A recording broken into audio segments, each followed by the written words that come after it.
naka-vlog po kami at kapalo pala sa atin. Titingnan natin, pupunta natin si ate. Ibibigyan natin ng simpleng pamasko. At bukas Pasko na, di ba? Opo. Kaya kami ay nagagala para bumigay ng pamasko sa mga kaibigan natin. Para makilala si si Tatawarin. Dito lang po tayo. Magkwentuhan tayo sa diet ba? At upo ka dito. Kasi may call sa akin ni Ate Marlene. Si Ate Marlene na yalo. At sabi niya, pupunta ka nga naman sa Gaat. Sabi niya, pamigay ka na naman doon. Sabi niya.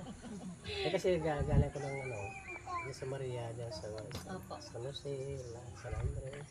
Malasin lagi ko dyan eh. Baubo, pa-job nila ako.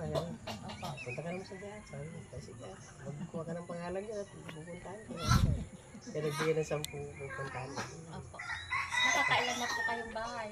Ako pa lang, 3. Isa, 2. Basta yung 10 nakuha ko rito kailangan mabigyan. Kapag hindi ko makita, uwi lang. Kasi iba ito. Kaya hindi na ako mabibigyan. Kaya, hindi ko na mabibigyan niya. Babalik ka lang sa ibang araw. Opo. May ilang taon na po kayo ito eh? 52 na po tayo. 52. Pero kapalo kayo? Opo. Anong kayo kapalo? Napapanood niyo yung vlog ko? Opo. Pero napapanood niyo, nakapalo tayo. Kaya yung Warren Martin. Opo. Taga-Kadayakan nila naman. Opo. Yung mga taga rito, napunta lang rin sa Jaat. Opo. Ilan po anak niyo? Saan po? 3 po. Ayun yung mga apo po. Ito mga apo niyo nito. Opo. Ayun yung anak ko po. Grade 8 na po. Ang laki na. Opo. Mana sa nanay nga. Malusog. Pag malaki ang pinanggalingan, malaki rin daw ang mga anak. Mga lahi. Opo. Ayun, mister niyo po. Ayun yung may pinantahan po. Anong trabaho niya ngayon? Sa bundok lang po. Nagtukad po ng inyong niya. Sa bukid na lang. Opo. Yung nabaha po. Mahirap. Naanod po yung mga inyog. Kalahati na lang natira. May mamasada naman ngayon. Mahirap ka rin mamasada. Wala na rin mapasada. Opo.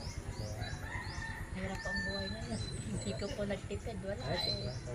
Mahirap panganapin ang pera. Ayaw nga po. Kahit anong kon mo, kumita ka man, sandali lang magasasan. Sandali lang. Sa pagkain lang. Sapat na. Wala nang matitira. Hanap ulit. May matanong ako sa inyo na. Kung sakaling nung dalaga kayo, ano po ang gusto niyong balikan na masayang buhay yung kayo dalaga? Wala na yung nangyayari. Ay, yung kasama ko sa pamilya ko. Yung tatay, nanay ko. Yung pamilya, yung magulang. Yun at yun ang gusto niya ate. Parang si din. Yung magulang niya, yun ang masayang buhay niya. Yung nakasama niya. Kasi maaga po kami na ulila. Ilang taon po kayo na ulila? Bata pa lang pa ko, elementary pa lang. Elementary ka?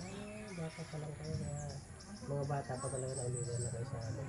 Pero kung ganun, huwag po talagang magsasacrifice po kayo ng kayo na lang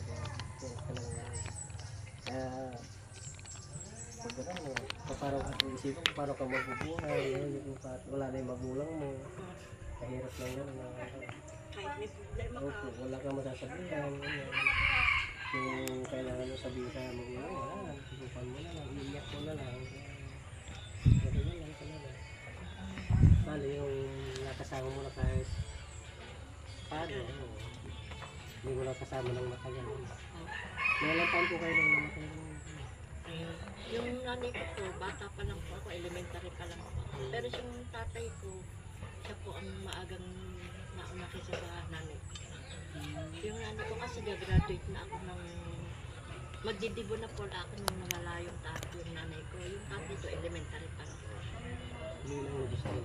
Parehas ko Kami na lang po magkakapatid. Parehas ko na rin po, lilang lubos ka rin.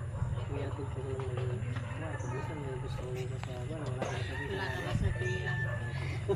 Ganun po at Merry Christmas at salamat po sa pagmamahal sa inyo. Deserve niyo po ito din. Merry Christmas po para simple po yung gagawin na simple po mas po. Para nyo din po.